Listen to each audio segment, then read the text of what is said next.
Kehidupan di dunia ini tidak selamanya memberikan ketenangan kepada kita. Kadangkala ada gelombang, ada badai, ada masalah yang menerjang kehidupan kita. Dan seringkali kita kehilangan arah. Tapi firman Tuhan memberikan jaminan yang pasti bagi saudara dan saya. Ketika persoalan melanda kehidupan kita, berserulah panggil nama Yesus, karena dialah jawaban atas semua pergumulan kita.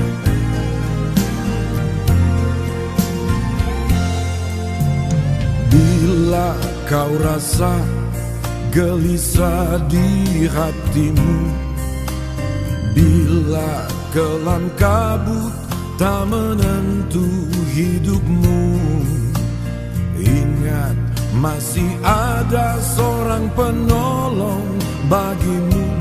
Dia tak pernah jauh darimu.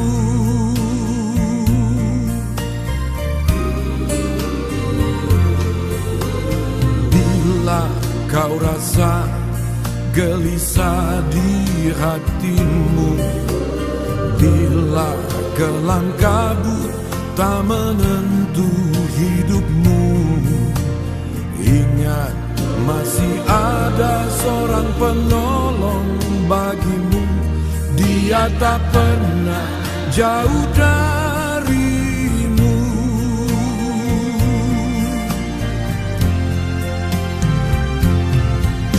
Berseru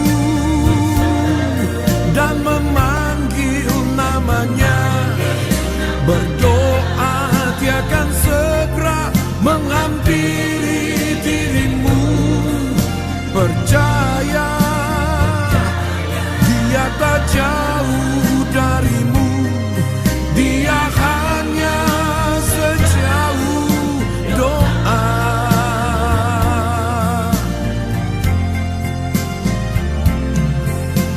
Yesus berkata, Aku sekali-kali tidak akan membiarkan engkau. Aku sekali-kali tidak akan meninggalkan engkau.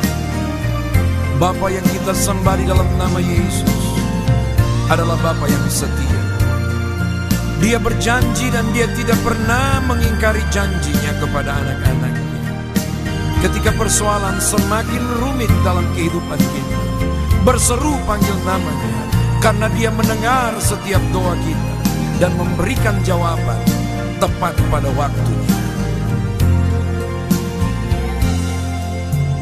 Bila kau rasa gelisah di hatimu, bila kelam kabut tak menentu hidupmu, ingat masih ada seorang penolong bagimu.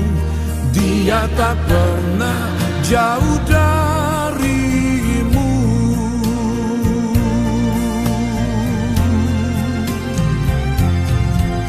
Berseru dan memanggil namanya, berdoa Dia akan segera menghampiri dirimu. Percaya Dia tak jauh darimu. Dia hanya sejauh doa.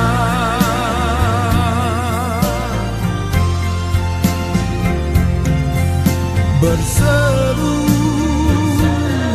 dan memanggil namanya, berdoa Dia akan segera menghampiri dirimu. Percaya Dia tak jauh darimu. Dia hanya sejauh doa. Dia hanya sejauh doa.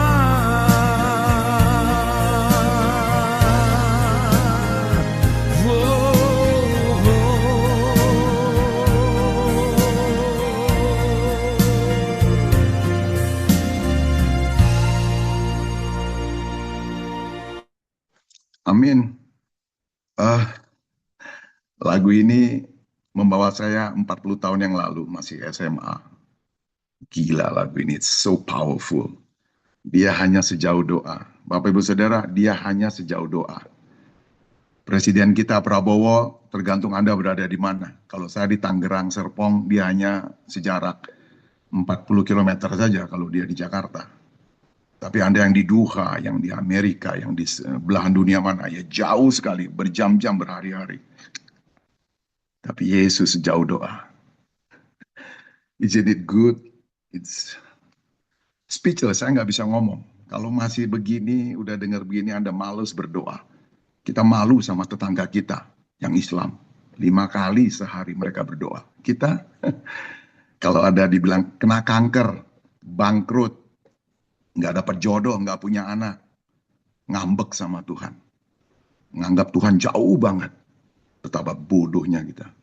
Kiranya Roh Kudus hari ini akan membuka pikiran kita melalui hambanya, Ibu Deborah. Supaya kita tahu seberapa efektif kita berdoa. Kiranya Roh Kudus mencerahkan bagi kita yang bermain-main dalam berdoa. Ya, berdoa itu ngomong kayak seperti saya ngomong ini, kita ngomong kepada pribadi yang hidup. Is not a living things. God, the creator of heaven and earth. Kiranya kita semua bisa diingatkan. It's sungguh indah. Saya nggak bisa ngomong lagi, saya serahkan. Selanjutnya, biarlah Tuhan memimpin hambanya, Pendeta Deborah, untuk menyampaikan isi hati Tuhan kepada kita semua, untuk menampar kita, menegur kita, menghibur kita, menguatkan. Demi nama Yesus Kristus. Silakan Ibu Deborah, Terima kasih mari memberi. Pak Marihot Sitorus. Yes, Terima kasih. yes, halo. Shalom semuanya. Juga terima kasih untuk Bapak Gembala. Shalom Bu, selamat melayani, Tuhan Yesus berkati. Terima kasih. Terima kasih. Terima kasih juga untuk Bapak Pendeta Nathanael dan seluruh jemaat di GBI Anastasis. Oke, sebelum kita mendengar firman Tuhan, mari kita berdoa. Kami bersyukur pagi hari ini Engkau telah membangunkan kami dalam keadaan segar, dalam keadaan sehat. Dan Engkau Tuhan Yesus telah memberikan kami Tuhan dilawat, dijamah Tuhan lewat pujian penyembahan. Dan pagi hari ini berbicaralah kepada kami siap mendengar karena kami tahu firman-Mu mengubah kami, firman-Mu menguatkan kami, firman-Mu membuat kami mengerti jalan-jalan Tuhan. Kami menyambut firman-Mu dengan penuh pengucapan syukur di dalam nama Tuhan Yesus, haleluya. Amin. Oke. Amin, amin. Amin. Oke, pagi hari ini firman Tuhan adalah tentang kenapa doaku seperti tidak efektif. Nah, apa yang share PPT-nya saya atau dari sana ya? Oke. Firman Tuhan adalah kenapa doaku seperti tidak efektif. Saudara, kita semuanya pasti punya pergumulan. Kita semuanya punya sebuah beban doa. Kita semuanya punya sebuah keinginan, punya pengharapan, dan kita semuanya akan membawa itu di dalam doa. Sebagai orang Kristen kita semuanya tahu tentang doa, dan Alkitab itu berkata di dalam Yakobus 5 ayat 16 dikatakan, atau saya yang share PPT ya? Saya aja yang share ya. Bentar.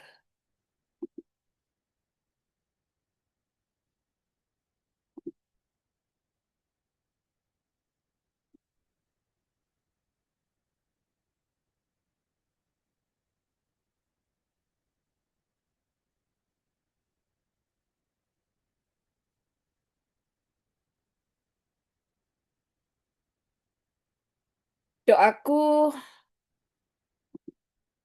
kenapa doaku sepertinya itu tidak efektif?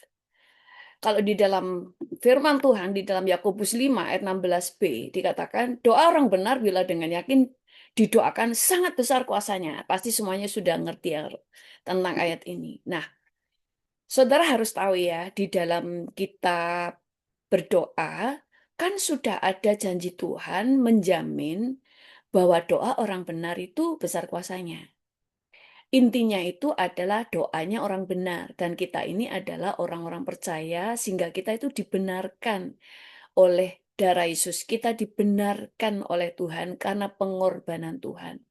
Tetapi pada kenyataannya kok kayaknya di dalam pergumulan kita seperti jalan buntu, kok kayak tidak ada terobosan, kok kayaknya itu tidak ada jawaban doa, apanya yang salah. Nah, saudara, saya itu pernah mengalami pergumulan doa, sebuah pergumulan itu yang akhirnya di situ saya diajarin Tuhan.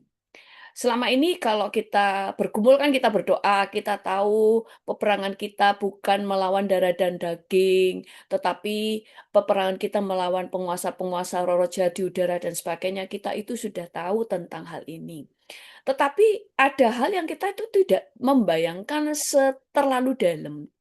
Suatu saat saya itu punya pergumulan ya kan, saya itu punya punya apa, beli rumah dan sebagainya, tapi rumah itu surat-suratnya nggak dikasih, bahkan AJB nggak ada, semuanya itu nggak ada saudara, semuanya itu sudah lunas dan sebagainya. Ya memang saya waktu itu nggak ngurusin karena orang tuh masih telepon-telepon saya, bukan telepon, ya kadang telepon masih WhatsApp kan, jadi saya percaya itu developer saudara. Itu developer. Jadi itu belinya bukan rumah satu, rumahnya orang satu ya kan, tapi itu perumahan. Jadi urusan itu semua pada waktu kemudian orangnya akhirnya menghilang, saya diblok ya kan. Terus saya mulai tanya kepada orang, semuanya mengatakan bahwa ini nggak bisa, ini harus nunggu aja. Karena kalau ngurus di polisi itu ya nggak kuat, ngurus di pengadilan nggak kuat, ininya ini soalnya semuanya nggak ada. Jadi saya belinya ke PT A, terus transfernya ke atas nama B, ya kan.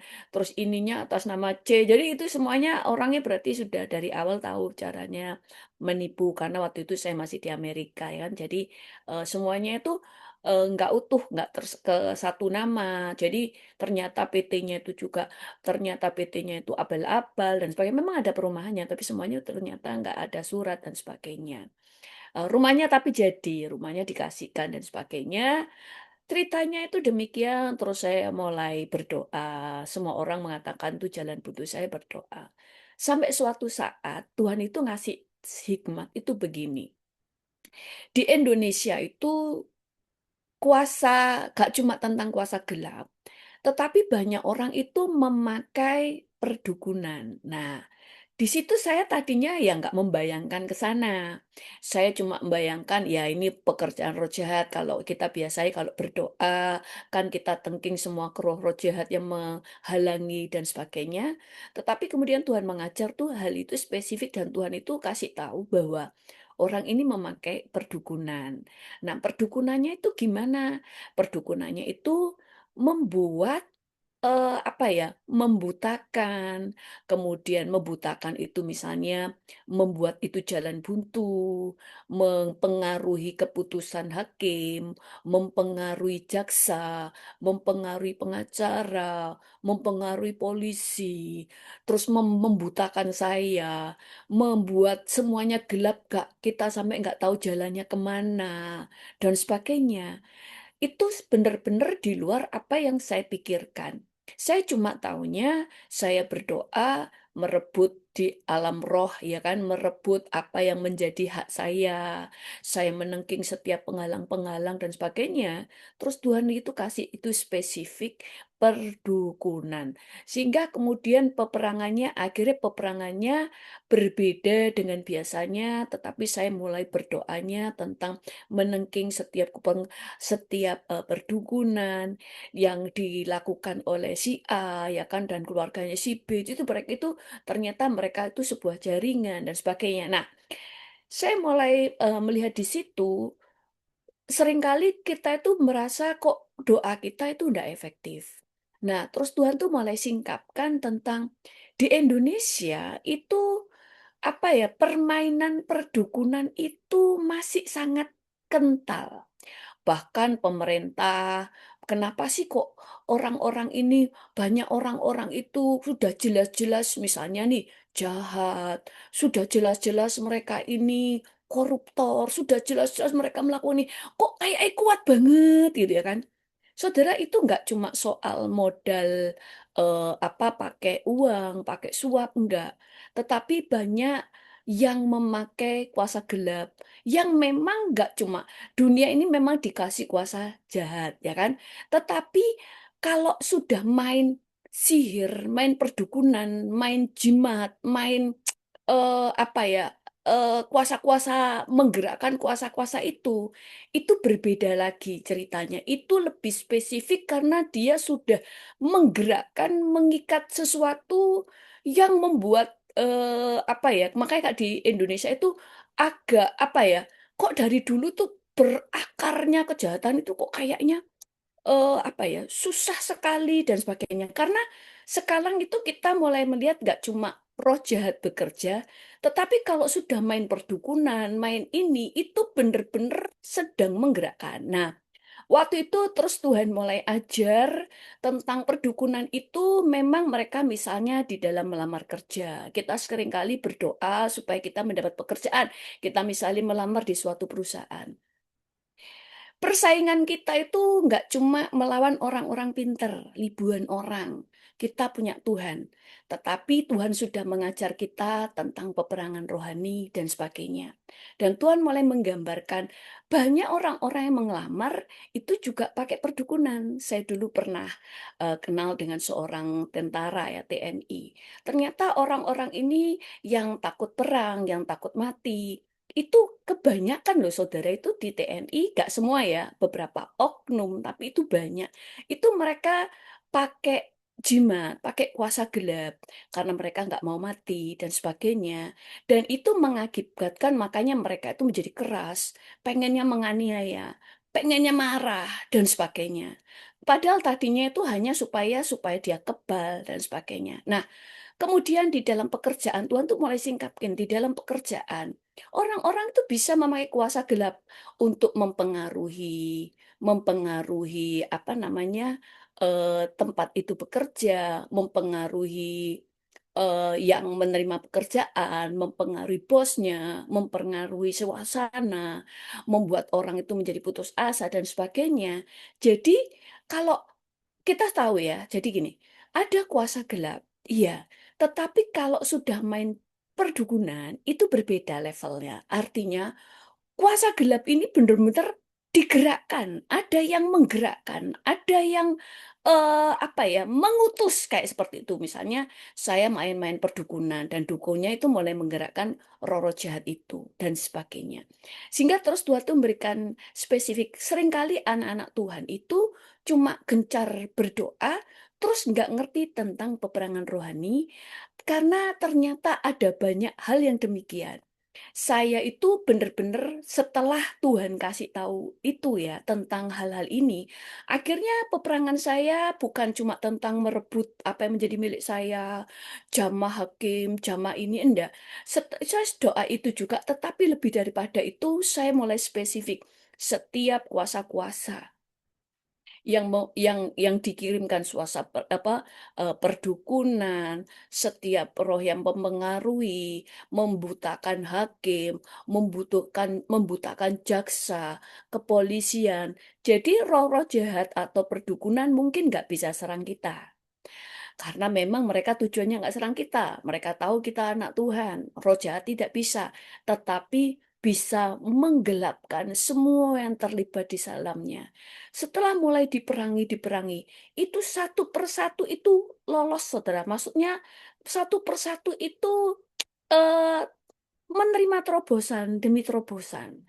Terus kemudian bahkan ada yang tiba-tiba datang ya kan dari pada waktu saya ke BPN ya kan, ini pengalaman ya, ini mau tunjukin kepada saudara, hati-hati juga.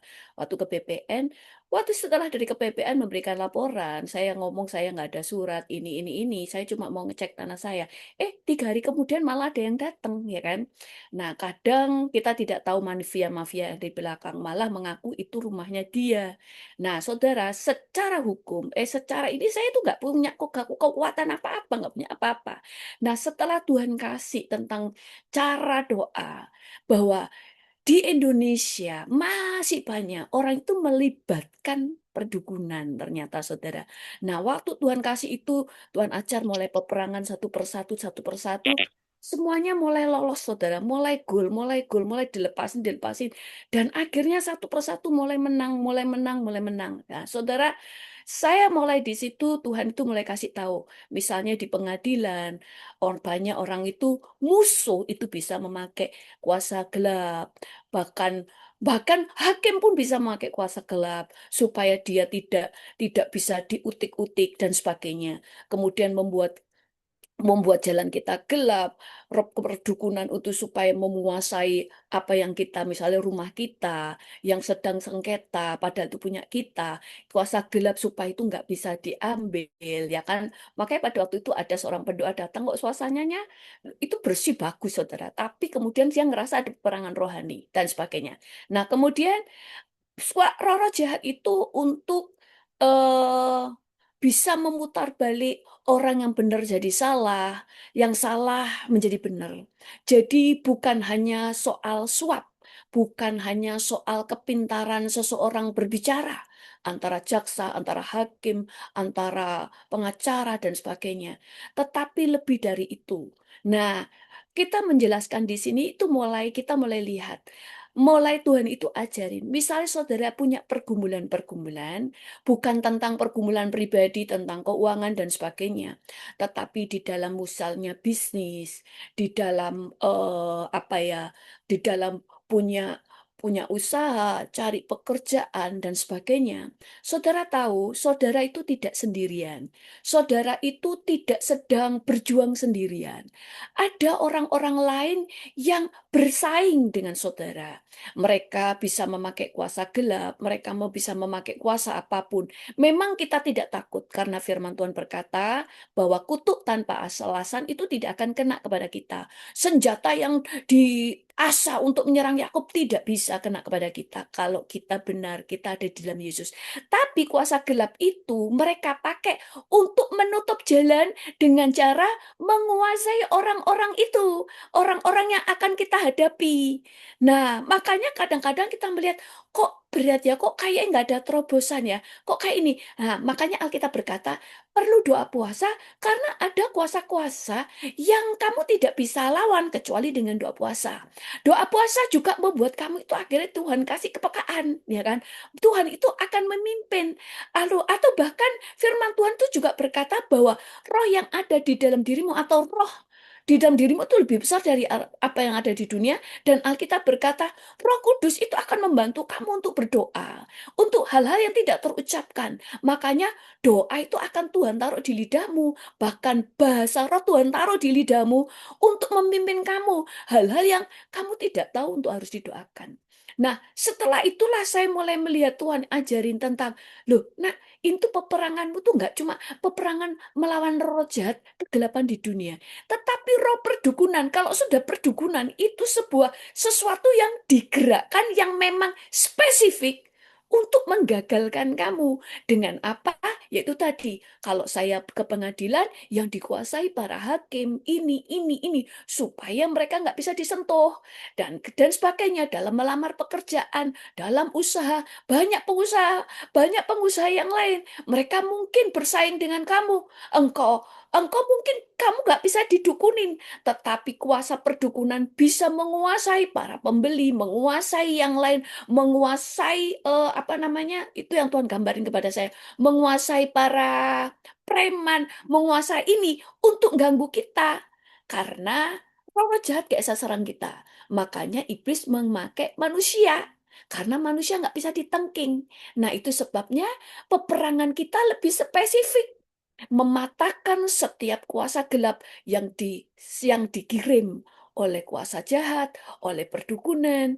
Yang kita perangi adalah yaitu tadi, kita batalin, kita berdoa hal-hal yang menyerang kepada orang-orang yang kita, misalnya kalau tadi saya tuh ke hakim dan sebagainya, kalau kita bekerja, kita berdoa supaya roh-roh perdukunan yang dikirim oleh para pesaing yang juga bekerja, yang untuk menguasai HRD ya namanya HRD dan sebagainya itu dipatahin saudara. Nah, itulah kenapa orang Kristen itu diajar tentang peperangan rohani. Kemudian jadi mereka itu semuanya akan Kalau menyerang kita dalam arti kita mulai menjadi kecewa. Nah, kecewa itu celah.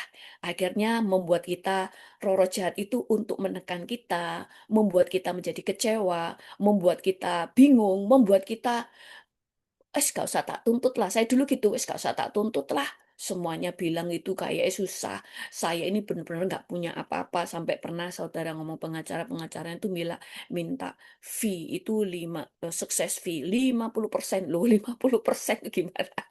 Mau dia minta 50% belum bayarinya dan sebagainya. Itu karena dia itu ngomong sulit dan sebagainya. Saya punya teman sendiri ya, teman dia seorang pengacara juga berkata itu sulit ya kan. Itu sangat sulit karena nggak punya apa-apapun yang membuktikan itu saya itu sudah beli. Itu nggak ada bukti. Nah ini saudara. Akhirnya itu satu persatu Tuhan mulai singkapin hal-hal yang saya harus kerjakan. Makanya di dalam Alkitab itu dikatakan tentang Saul. Saul itu roh Allah meninggalkan Saul. Sehingga Saul dirasuki roh jahat. Dirasuki itu membuat dia mudah iri hati. Dia mudah panik. Dia mudah ketakutan. Rasa takut ditinggalkan oleh rakyatnya. Rasa takut untuk malu. Sehingga dia itu punya perasaan selalu ingin membunuh Daud. Padahal sebenarnya dia mengasihi kalau dia Daud memanggil dia Bapa, itu dia oh anakku Daud, itu sadar. Tapi kemudian dikuasai lagi. Nah, kuasa-kuasa jahat itu bisa memakai orang karena orang itu nggak bisa ditengking. Itu sebabnya kita mulai peperangan untuk membatalkan setiap apa yang dikerjakan orang-orang musuh-musuh untuk menyerang dan membatalkan atau menggagalkan hidup kita. Nah, kita mulai melihat di dalam kehidupan di dalam perjanjian lama. Kuasa kegelapan itu bukan cuma tentang kuasa gelap, perdukunan itu sudah ada kan. Kayak contoh, di waktu orang Israel berada di Mesir, waktu Musa melakukan tanda-tanda ajaib. Kemudian Firaun juga punya ahli-ahli nujum. Dia punya orang-orang pinter yang juga bisa melakukan tanda-tanda ajaib. Dan untuk apa? Untuk membuat orang itu tidak fokus. Mereka mulai ingin menghalangi sebenarnya Musa dan roh-roh jahat itu dikirimkan supaya mempengaruhi orang Mesir dan Firaun untuk nggak percaya kepada Tuhan. Karena mereka tahu perdukunan tidak bisa menyerang Musa karena Musa punya urapan. Musa dikuasai Tuhan. Tapi roh-roh itu dikirimkan untuk menggelapkan matanya Firaun, untuk menggelapkan semua rakyatnya. Itu tujuannya, karena nggak bisa serang kita. Nah, inilah yang kita harus tahu. Waktu saudara pergumulan, hal-hal untuk kamu berhadapan dengan banyak orang, kamu menghadapi banyak persaingan, engkau menghadapi banyak musuh, ya kan? Walaupun kita gak permusuhan dengan orang, tetapi dalam arti kayak misalnya tadi, waktu saya harus menuntut rumah saya kan berhadapan dengan orang developer di balik rumah saya, ya kan? Nah, itu kemudian kita juga melihat pada waktu kejadian ada Simon tukang sihir. Dia dikatakan di dalam kisah para rasul seorang Simon sejak dahulu adalah melakukan sihir di kota itu. Menakjubkan banyak orang, membuat orang itu beralih dari Tuhan.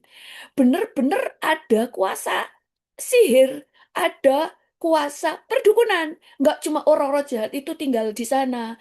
Orang-orang jahat itu di mana-mana ada kuasa gelap, saudara. Iya. Tapi kalau sudah perdukunan itu sudah mengkhususkan perang memang untuk membutakan orang, untuk menggelapkan orang, membuat jalan buntu. Nah, itu. Jadi kemudian kalau kita melihat contohnya, kalau saya buka pada waktu di kisah para rasul tentang Paulus ya kan. Paulus itu ketemu dengan ahli nujum di dalam kisah para rasul 16 ayat 16 sampai 18 dikatakan begini. Pada suatu kali ketika kami pergi ke tempat sembahyang itu, kami bertemu dengan seorang hamba perempuan yang mempunyai roh tenung. Nah, dengan tenungan-tenungannya, tuan-tuannya memperoleh penghasilan besar. Ia mengikuti Paulus dan kami dari belakang sambil berseru katanya, orang ini adalah hamba Allah yang maha tinggi. mereka memberitakan kepadamu jalan keselamatan. Hal itu dilakukannya beberapa hari lamanya. Tetapi ketika Paulus tidak tahan lagi akan gangguan itu, ia berpaling dan berkata kepada roh itu, demi nama Tuhan Kristus, Yesus Kristus, aku menyuruh engkau keluar dari perempuan ini. Seketika itu juga keluarlah roh itu. Nah, saudara perhatikan. Di sini kan dikatakan, oh, roh tenung, perempuan ini punya roh tenung. Dia itu kan ngomongnya itu kan baik tuh. Dia kan ngomong gini, orang-orang, dia itu bersaksi, hei saudara-saudara, orang-orang ini, maksudnya Paulus dan teman-temannya, orang-orang ini adalah hamba Allah yang maha tinggi.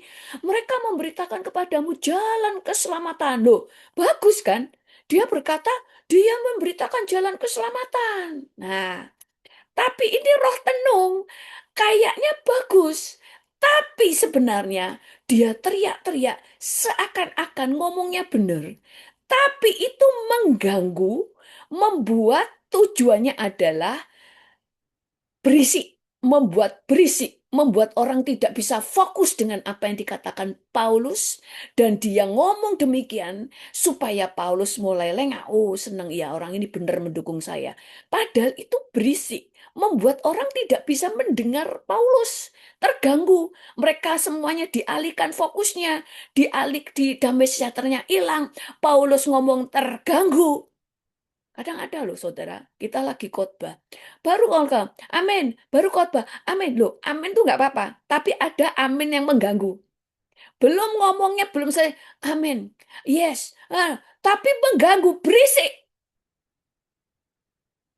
Makanya kadang ada hamba Tuhan itu, kalau ada pernah kayak dulu seorang hamba Tuhan, kalau di luar negeri itu kan nggak usah sungkan-sungkanan. Langsung, hei, kamu diem. Kalau nggak mau diem, keluar. Padahal dia, yes, amin, amin. Tapi memang aminnya itu mengganggu. Ada yang berkata nih, amin, amin, puji Tuhan. Itu membuat justru orang dibangkitkan imannya. Tapi ada yang sengaja untuk mengganggu. Nah, demikian juga pada waktu di dalam Alkitab itu kuasa-kuasa perdukuan itu banyak. Makanya sekali lagi, waktu saudara mengalami pergumulan, oh, tanahmu diambil orang. Oh, suratmu dipegang orang. Oh, apapun itu. Selain saudara berdoa, merebut di dalam nama Yesus, saudara didampingi Tuhan Yesus. Tuhan menjanjikan doa orang benar itu besar kuasanya.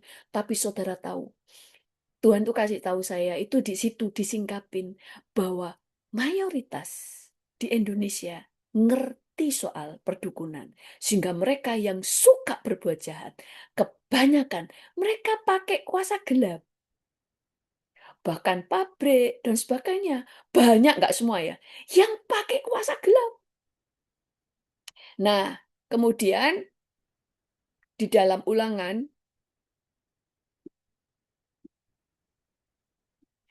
di dalam kitab Ulangan 18 ayat 10-12 berkata begini, di antaramu jangan didapati seorang pun yang mempersembahkan anaknya laki-laki, anaknya perempuan sebagai korban api, ataupun seorang yang menjadi pentenung, seorang peramal, seorang penelaah, seorang penyihir, seorang pemantra, ataupun seorang yang bertanya kepada arwah atau kepada roh peramal yang dan meminta petunjuk kepada orang-orang mati, sebab setiap orang yang melakukannya adalah kekejian. Dan oleh karena kekejian-kekejian ini Allahmu menghalau mereka dari hadapanmu. Saudara, sehari ini kita tidak sedang mengajarkan atau firman untuk tentang, oh saudara jangan terlibat perdukunan. Enggak, tetapi hari ini adalah bagaimana doa kita itu efektif. Saudara harus paham apa yang sedang engkau hadapi. Kemudian, di dalam kehidupan kita, Alkitab itu sudah memberikan jaminan, contohnya. Nah ini banyak orang ke Gunung Kawi, benar saudara. Nah, kemudian di dalam 1 Yohanes 4 ayat 4, roh yang ada di dalam dirimu itu lebih besar daripada roh yang ada di dunia ini. Iblis itu makanya nggak serang saudara, karena roh yang di dalam dirimu lebih besar. Tapi kadang doa kita tidak efektif karena doa kita itu tidak menyerang pada pokok yang harus kita serang, yaitu perdukunan yang menguasai orang-orang itu. Saudara harus tahu, di Indonesia ada banyak tokoh-tokoh agama, ya kan, saya nggak perlu sebutin, itu pakai kuasa gelap, supaya mereka itu nggak bisa dilawan. bukan anak Tuhan ya. Ada, jadi banyak hal saudara itu yang saya dulu ya sudah tahu karena saya dulu sering melayani pelepasan. Saya ngering melayani pelepasan atau dan mendoakan rumah-rumah yang ada kuasa gelap. Tetapi pada waktu ini Tuhan kayak ingatkan kembali pada waktu saya menghadapi pergumulan saya itu.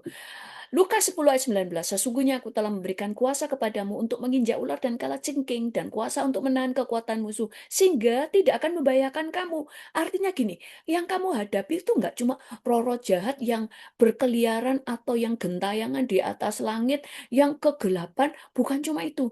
Tetapi roh jahat yang digerakkan lewat perdukunan. Jadi, kalau saudara sekarang mengalami peperangan rohani, saudara kayak kapan hari ada orang ditipu saya itu ada yang ngomong sama saya bagaimana tanahnya dia itu berapa hektar, tiba-tiba suratnya ternyata double, ada orang yang mengaku itu suratnya. Nah, seringkali kita berdoa, minta itu kita rebut. Ya, itu hakmu. Karena kamu telah membayarnya. Itu sah milikmu. Kamu tidak bersalah. Kamu benar di hadapan Tuhan. Dan kamu bersama dengan Tuhan.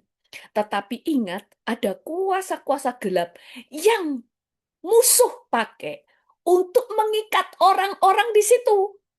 Supaya mereka dibenarkan. Jadi bukan cuma soal suap, saudara. Nah, kemudian Tuhan memberi kuasa untuk mengalahkan kuasa gelap. Itu sebabnya dikatakan aku memberi kamu kuasa untuk menginjak ular dan kalajengking. Artinya ada kuasa di dalam dirimu. Pakai otoritasmu kepada dengan tepat sasaran. Kamu harus mengikat, mengalahkan kuasa jahat tepat sasaran. Roh sihir, roh tenung, roh perdukunan yang dikirim untuk menguasai orang-orang itu. Mau hakim, mau kepolisian, mungkin BPN, mungkin ini semua yang ada di situ yang kita tidak tahu. Kita doain satu persatu. Akhirnya itu lepas, saudara.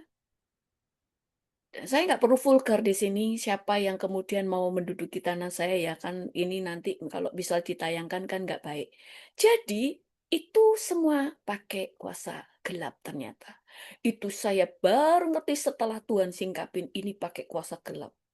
Bahkan di Pavia, di perkantoran ini yang mengeluarkan surat ada yang pakai kuasa gelap. Semuanya. Makanya semua orang itu langsung kayaknya nggak bisa ngelawan. Nah, terus Tuhan kasih tahu tentang firman Tuhan ini. Kamu itu diberi kuasa menginjak kalajengking, ular dan kalajengking. Artinya kuasamu kamu harus pakai untuk mematahkan semua pekerjaan musuh. Dan kamu punya jaminan menang. Artinya gini, karena roh di dalam dirimu lebih besar. Dan kau sudah punya otoritas dan kau membawa nama Yesus. Nah, itu sebabnya kita nggak perlu takut. Tetapi saudara harus tahu apa yang harus saudara lakukan. Bila perlu, berpuasa. Kalau pergumulanmu itu berat.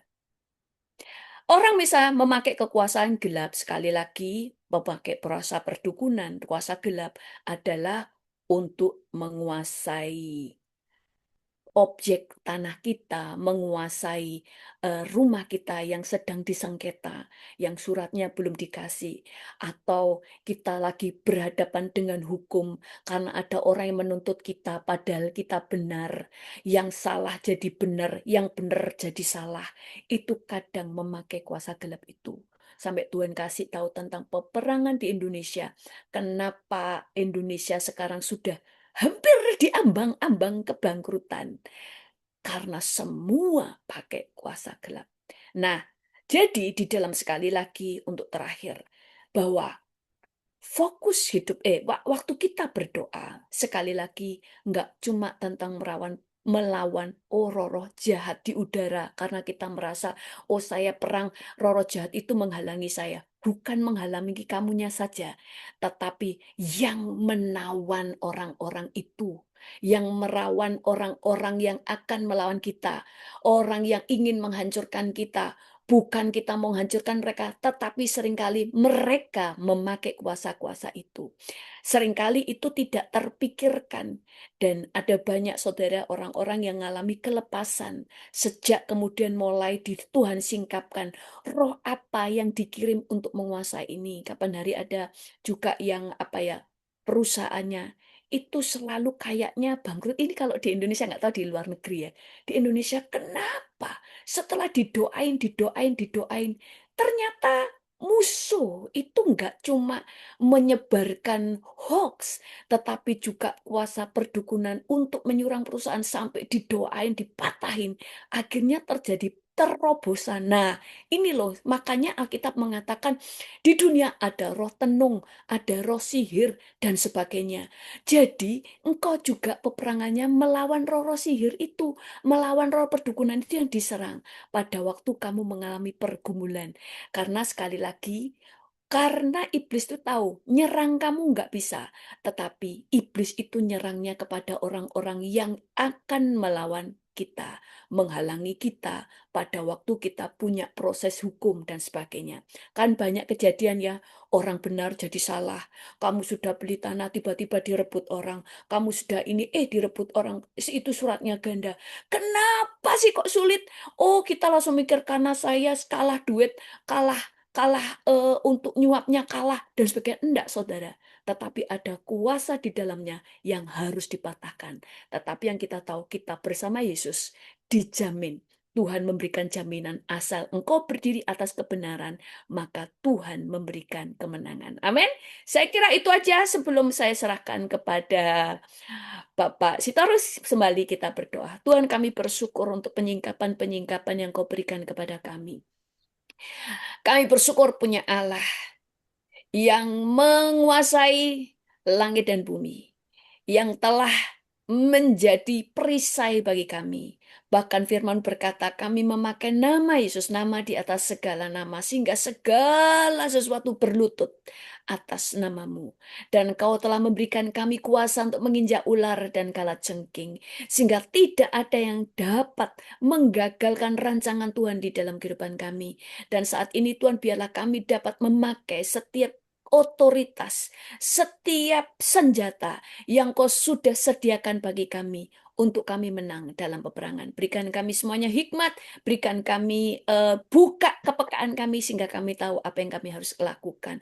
Terpujilah namamu dalam nama Tuhan Yesus. Haleluya. Amin. Terima kasih. Amin.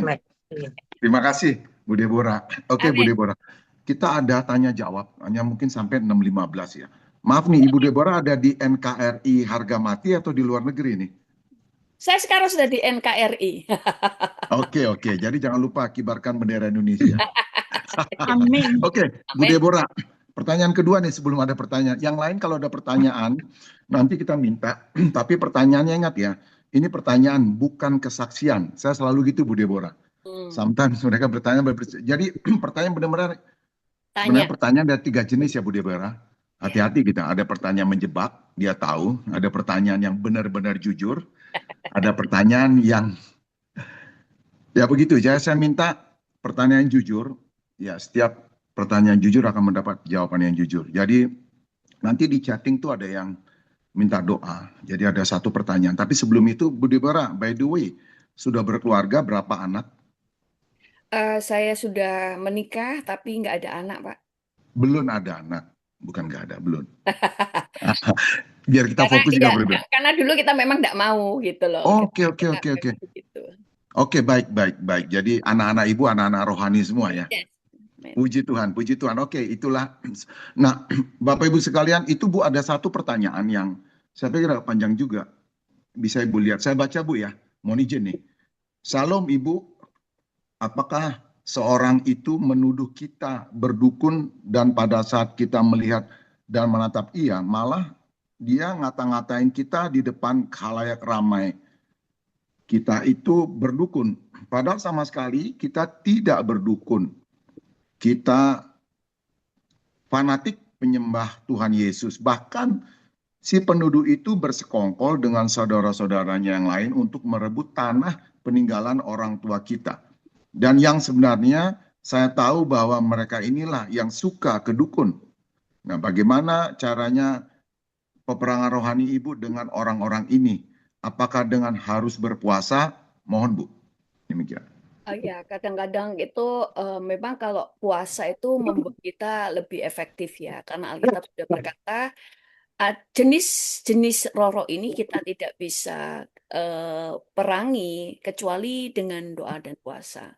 Doa puasa itu menambah kepekaan. Puasa itu karena puasa itu kita sedang perang dengan daging kita. Ya, Daging betul. kita itu kan pengen makan, pengen dipuaskan, tetapi kita mulai menanggalkan apa yang keinginan daging sehingga roh kita semakin kuat. Jadi, apakah kita harus puasa?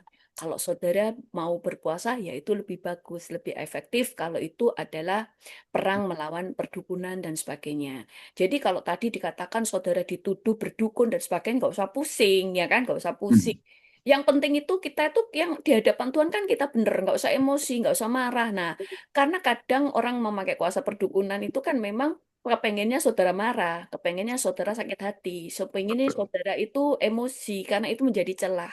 Tetapi pada waktu kita tetap menjaga hati, karena kita tahu kita nggak usah sibuk dengan yang kita pikir tentang orang itu, tetapi kuasa di belakangnya. Misalnya dia main perdukunan, yang kita patahkan tuh perdukunannya itu, ya kan? Kita nggak usah pusingin dengan orang itu, jangan terpancing untuk kita emosi dan sebagainya.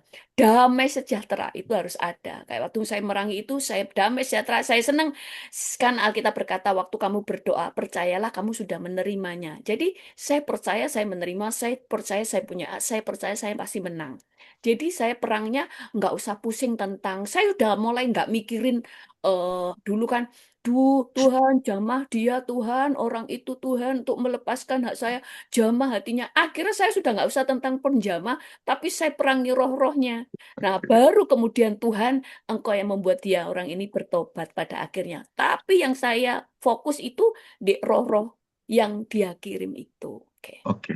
iya Pak. Baik, terima kasih Bu Deborah. Ini ada Pak Indra. Silakan Pak Indra. Kalau ada bertanya, silakan. Ya, Shalom, selamat Halo, pagi. selamat pagi Pak Indra. Ya, Ini dari Bali, terima Bu. kasih Bu Deborah. Firman-Nya pagi ini menguatkan kita. Amin.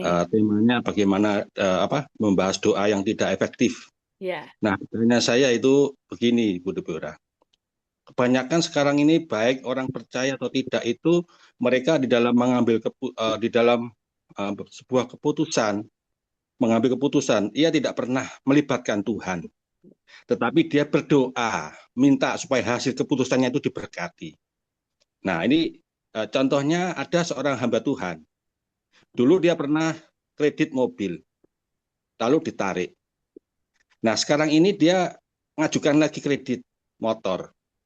Karena dia punya keyakinan bahwa dia setiap bulan ada persembahan dari jemaat untuk membayar angsuran. Nah, apakah ini suatu doa yang tidak efektif atau mencobai Tuhan ya, Bu Deborah? Karena mereka juga, padahal hamba Tuhan juga pasti tahu firman Tuhan. Oh, dia punya iman, saya percaya nanti pasti berkati, nanti pasti ditolong untuk bayar angsurannya. Nah, ini karena apa? Hamba Tuhan itu kan tidak memiliki penghasilan tetap. Kalau dia berkata bahwa aku ada persembahan dari jemaat itu setiap bulan pasti, apakah ini namanya mengandalkan manusia, bukan mengandalkan Tuhan? Nah, pertanyaan saya yaitu apakah doa minta diberkati supaya bisa membayar angsuran ini doa yang tidak efektif atau doa mencobai Tuhan? Terima kasih Bu Deborah. Tuhan Yesus memberkati. oke. Jadi gini ya, ada ayat firman Tuhan itu berkata begini, bentar ya. Di dalam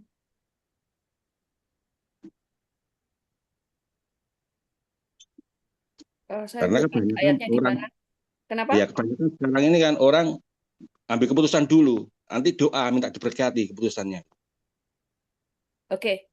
Jadi gini saudara ya, kayak tadi itu kan tentang seorang hamba Tuhan, misalnya ternyata mengambil apa namanya, mengambil kredit ya kan, mau motor, mau ini, mau itu, kemudian kita terus kemudian berdoa supaya bisa bayar, tapi kenyataannya ternyata nggak bayar, akhirnya motornya disita karena dia tidak bisa bayar dan sebagainya. Saudara, ada firman Tuhan tuh berkata begini. Janganlah pertimbangan itu menjauh daripadamu, tapi peganglah itu. Saya lupa ayatnya di mana. Jadi dikatakan gini, pertimbangan. Jadi Alkitab itu ngajar kita mempertimbangkan. Artinya gini, nggak cuma iman itu iman yang keliru gitu loh. Terus kita itu asal punya iman, imannya itu mengimani keinginan kita, nggak sejalan dengan Tuhan. Wah, saya tiba-tiba ngambil mobil. Bener nggak kamu ngerasa waktu berdoa, Tuhan itu sudah mengatakan iya. Kalau Tuhan sudah mengatakan iya, maka ambillah karena Tuhan yang menjamin. Tapi kalau kita berdoa, kita belum ngerasain apa ya? Kalau pengalaman saya sering ngajarin, apa sih Tuhan itu bicara ngomong iya itu kadang kan Tuhan nggak bicara audible. Tetapi di roh itu kita ngerasa kayak sesuatu itu plong. Kita ngerasain ada sesuatu kalau kita dalam bergumul nih, tiba-tiba itu plong. Itu saya langsung tahu, oh Tuhan sudah mengatakan oke. Nah, di dalam kehidupan kita itu perlu pertimbangan. Tuhan itu setuju nggak dengan kita kayak tadi? Sudah jelas kita ini penghasilannya adalah cuma dari persembahan. Nah, Alkitab berkata, jangan pertimbangan itu menjauh darimu. Pertimbangan, bener nggak? Cukup nggak imanku? Cukup nggak imanku? Kemudian Tuhan itu suruh nggak? Kemudian saya ini cuma dari persembahan. Selama ini misalnya mobilnya harga 100 juta, persembahanku cuma dapatnya 5.000, 2.000. Artinya, akhirnya saya nanti hati nurani saya jadi nggak bersih. Saya berharap persembahan. Saya harus persembahan supaya bisa membayar mobil. Nah, kita itu harus ada pertimbangan. Ini nanti membuat hati nuraniku murni nggak ya? No, itu harus dipertimbangkan. Saudara, saya juga full timer kan. Saya tuh melayani Tuhan. Tapi banyak hal bukan berarti saya nggak melakukan pekerjaan. Saya itu pada waktu saya tuh full timer dalam artinya saya mengutamakan pekerjaan. Saya itu tidak ada yang membiayai saya. Tapi waktu saya tahu kebutuhan, sesuatu kebutuhan, saya dulu pernah doa sama Tuhan. Terus Tuhan cuma gini, loh ya kamu kerja toh. Kamu harus kerja toh. Akhirnya saya kerja walaupun nggak full, ya kan kayak misalnya contoh saya mengerjakan sesuatu kayak dulu. Terus akhirnya saya jahit baju sesuai dengan apa yang kamu bisa, tapi bukan itu yang menjadi utama. Utamanya adalah pelayanan. Di balik itu saya mulai jahit baju, saudara, dan saya banyak mendapat ganjaran jahitan, tapi nggak semua saya terima, enggak, karena saya secukupnya yang saya biayai untuk hal yang saya mau beli untuk mendukung pelayanan. Jadi itu, jadi iman kayak Bapak tadi berkata, apakah itu apa tadi pertanyaannya? Sesuai keinginan, yaitu sesuai keinginan sendiri. Hati-hati saudara, makanya akhirnya bisa menjadi kecewa. Dulu ada kesaksian hamba Tuhan yang terakhir ya tentang jawaban ini. Ada seseorang itu bukan waktu itu di FA, satu FA. Orang itu kaya-kaya. Semuanya punya mobil, semuanya punya. Yang satu ini cuma punya sepeda motor. Nah, teman-temannya pada bilang, pakai iman dong, beli mobil, pakai iman. Loh, saudara, nggak bisa iman nggak kayak gitu. Terus dia beli mobil, motornya dijual, mereka kencangkan ikat pinggang karena harus bayar bensinnya, ininya sampai ngirit, sampai akhirnya mereka itu uang saku nggak ada, semuanya diirit hanya untuk membeli mobil. Akhirnya tanya kepada seorang hamba Tuhan, kok kita ini kok kita sekarang kesulitan ya, hidup kita sulit, anak-anak saya mengeluh, istri saya ngeluh. Terus hamba Tuhan itu cuma gini, berarti belum waktunya kamu punya mobil, jualah lagi dan beli motor lagi. Loh, apakah saya tidak punya iman? Kamu punya iman, tapi yang sekarang imanmu justru salah. Iman yang benar itu adalah pada waktu Tuhan belum menjawab, engkau tetap bersuka cita. Kamu belum punya mobil, kamu punya motor, kamu bisa bersuka cita dengan motormu. Itu adalah iman, ya kan? Nah, itulah iman yang benar. Gitu, Bapak Idra? Ya, maaf sekali lagi tanya ya, Bu ya. Ya. Kalau seorang lembaga bank, lembaga keuangan, dia kan pasti tahu bahwa seorang pendeta, hamba Tuhan itu pasti tidak memiliki penghasilan tetap. Nah, ini kredit ini disetujui, Tuhan itu izinkan. Nah, ini memang seizin Tuhan atau bagaimana ya, Bu ya? Apakah ini termasuk mencobai Tuhan sebetulnya, Bu? Terima kasih, Bu. Ya nggak tahu, kadang-kadang orang itu nggak punya niatan mencobai Tuhan, tetapi karena banyak orang itu belajarnya tuh kan iman itu harus apa ya, mengiman-imani ya kan. Terus oh kamu punya iman beli mobil ya, ya sudah.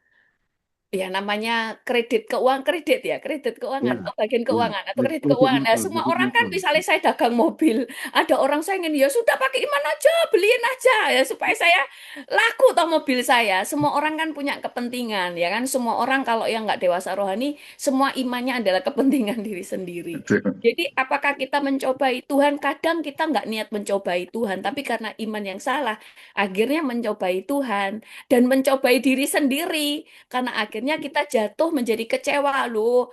Kan makanya Alkitab berkata, Tuhan berkata begini, sebelum kamu membangun menara, kamu duduk dulu. Apakah kamu bisa menyelesaikannya? Kalau enggak kan kamu jadi malu. Sama dengan kita, waktu mau nyicil, bisa enggak saya nanti nyicil, ya kan? Benar-benar saya perlu nggak punya mobil itu dan sebagainya. Itu adalah ukuran, kita harus mengukur. Nah, tapi kalau ngukurnya itu ternyata saya secara manusia nyicil nggak bisa. Tapi waktu doa terus Tuhan katakan, iya gitu ya kan. Ya udah, ambil cicilan. Tapi kalau belum, ya sudah, jangan mengimani keinginanmu sendiri. Nah, itu. Terima kasih. Ya, Oke, terima kasih Bu Deborah. Ya Terima udah, kasih, Pak. jangan iman sembarangan lah. Ke Iya. Iman Santoso aja teman saya. Oke, ada pertanyaan di chat, ditanya, ini mungkin ada beberapa pejabat Indonesia pakai kuasa gelap. Bu mau tanya, ini dari Bu Dina ya, mau pejabat Indonesia pakai kuasa gelap. Mungkin silakan, ini mungkin mau konfirmasi, tapi beberapa tadi Bu jelaskan ya, hanya beberapa aja sih yang pakai kuasa kegelapannya. Iya, Ada itu contohnya apa ya, pakai kuasa gelap ya. Saya tadi kan yang ya tentara tadi, pejabat jabatan. tentara ya kan, kita dulu kan saya dulu kan apa ya, dekat dengan asrama ya, asrama tentara Hmm. kan. Jadi kan banyak yang cerita mereka itu pakai pegang, ada pakai jimat, ada pakai susuk, karena mereka takutnya waktu, apalagi waktu dikirim perang. Zaman dulu kan banyak perang ya, ke Timur Timur, ke ini itu supaya mereka nggak mati gitu loh. Bahkan ada orang saudara itu kepala kepala komandannya itu ditembak, saudara, ditembak itu 12 peluru. Itu sampai ususnya itu keluar loh saudara. Itu Waduh. hebatnya itu dia bawa itu sambil lari ke camp. Itu lari berapa kilo itu sambil bawa ususnya saudara. Karena dia punya. Nah, tetapi kuasa gelap itu yang membuat mereka gak kebal ya kan, mereka gak mati dan sebagainya. Bahkan kadang-kadang ada yang pakai susuk yang kena bacok nggak bisa, kena peluru nggak bisa ya kan. Tetapi ada beberapa tentu orang Kristen. Jadi mereka itu waktu perang Tuhan selamatkan, selalu Tuhan agak pakai kuasa gelap dan sebagainya. Nah, tetapi kuasa gelap itu membuat mereka akhirnya ada dorongan untuk berbuat jahat, ada dorongan itu untuk menyiksa, bukan orangnya jahat, tapi kuasa gelap itu kan begitu. Kuasa gelap itu selalu apa ya, mengambil nyawa. Jadi lewat dia sendiri akhirnya menganiaya dan sebagainya. Apakah ada banyak orang-orang di dalam pemerintahan? Loh, ya saudara, itu pakai kuasa gelap. Itu banyak ya, saya nggak ngomong semuanya ya, tetapi banyak. Karena di Indonesia tuh masih percaya gitu. Loh, bahkan dulu salah satu presiden kita ya kan, Iya. zaman dulu itu kan setiap itu ada namanya tirakat. Itu di pantai selatan itu berendam 7 kali.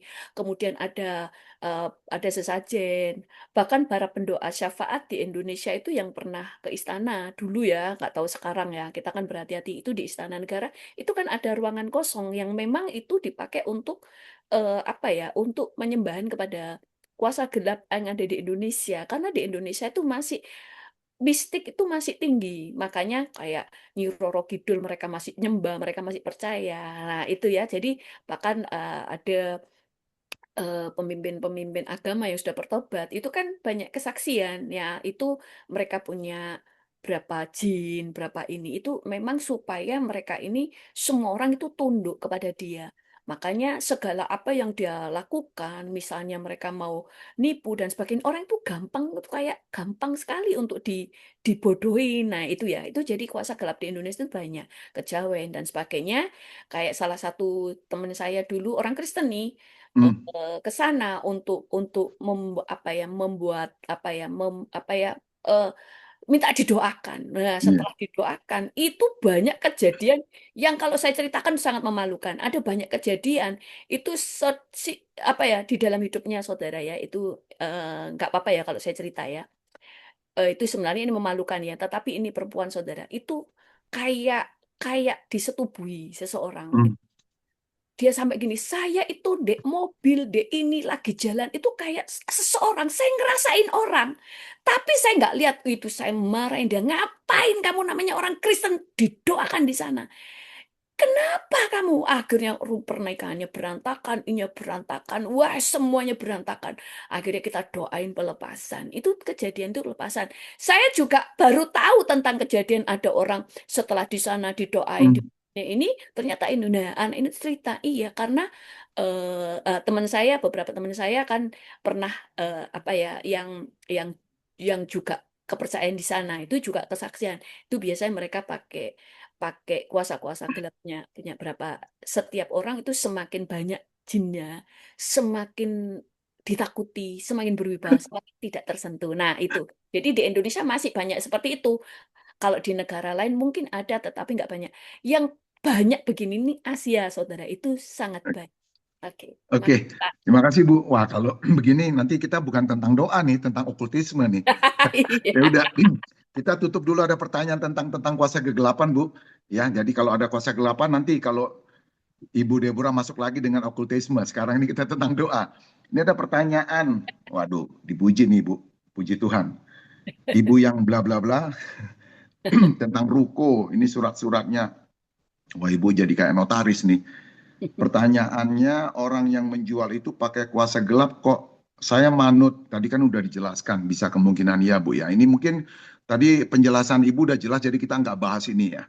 Jadi karena Ibu juga begitu kan, kalau jadi manut, tapi kemanutan kita bisa menurut, membuat kita banyak berdoa Bu ya. Jadi Ibu juga nggak tahu kan, waktu itu di sini ternyata orangnya punya PT yang bayar ke sini ke sono, tapi intinya Tuhan membawa ibu untuk doa efektif satu pihak ke satu hal ke hal yang lain. Puji Tuhan.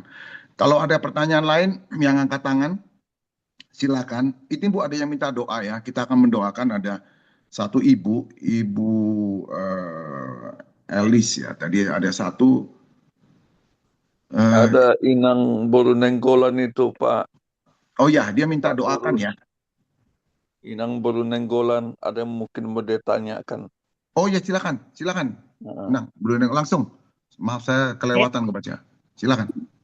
Bu Deborah, saya minta didoakan untuk anak saya Sari agar kembali dan Paul. Sekarang Sari sakit tangannya itu, mungkin kemungkinan tumor atau gimana. Kedua untuk Anissa supaya diterima di pegawai Pertamina. Siapa tadi namanya yang Siapa kedua Sari dan Sari Taul. Pak Taul Ul oh ya agar kembali percaya Kristus. Juga Sari sekarang tuh sakit. Mungkinan ada tumornya atau gimana. Yang kedua supaya Anissa Gelang diterima di pegawai Pertamina. Berarti ada 3 Juga, orang anaknya Bu ya? Ada 3 berarti anaknya. ya, anak saya Anissa Gelang tuh masih kontrak Bu, belum dia akan jadi pegawai. Juga Oke. biar diberi pasangan hidup Bu. Setiap dia kenal orang tidak jadi. Baik, terima kasih Bu, terima kasih. Tadi Bu ada juga di chat namanya Bu Lisa, minta berdoa supaya dia kembali rukun keluarganya ya.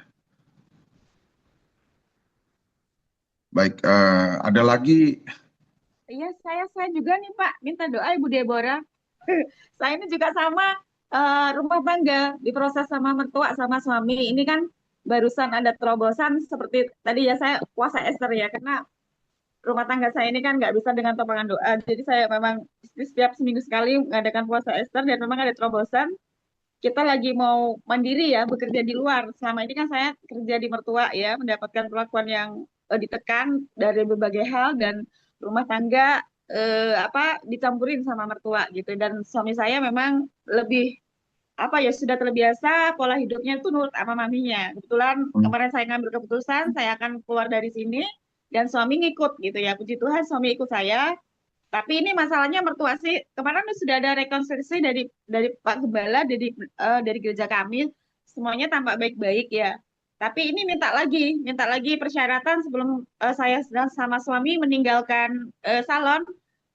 Saya diminta untuk datang personally, minta maaf, sujud, minta ampun, dan barang-barang yang sudah dikasih mertua saya disuruh ngebalikin, no problem, barang-barangnya saya balikin. Ya itu sih untuk rumah tangga saya kedepannya lebih baik dan keluar dari ini baik-baik aja. Karena saya juga nggak berani ketemu mertua itu dalam keadaan sendiri karena takutnya dia akan ini ya akan melakukan hal-hal yang merugikan saya gitu ya. Jadi saya apa namanya menunggu Pak Gembala saya tadi itu untuk melibatkan datang ke rumah mertua gitu ya supaya ada pihak yang netral. Kalau enggak saya nanti kan diintimidasi, diancam, diteror. Nah, itulah mertua saya itu seperti itu. Oke, Selama 2 berdoa tahun untuk keluarga saya ya. begitu. Untuk berkeluarga. Ini ibu Keluarga. siapa nama? Iya, Ibu Titi ya? Ibu siapa nama? Bu Lili. Lili, iya oke. Bu Lili. Iya. Baik, itu nanti kita bawa dalam doa syafaat ya Bu Deborah ya. Kita akan Iya. bawa dalam doa syafaat. Baik, sementara waktu sudah mendekati, ada beberapa yang kantor. Balik kita akan segera tutup. Ibu mohon izin Ibu Deborah untuk menutup dengan doa syafaat. Setelah itu kita akan doa Bapak kami dan kami undang nanti Bapak Pendeta Nathanael untuk menutup dengan doa berkat. Silakan Ibu Deborah untuk menutup dengan doa syafaat dan kita sama-sama nanti dengan doa Bapak kami.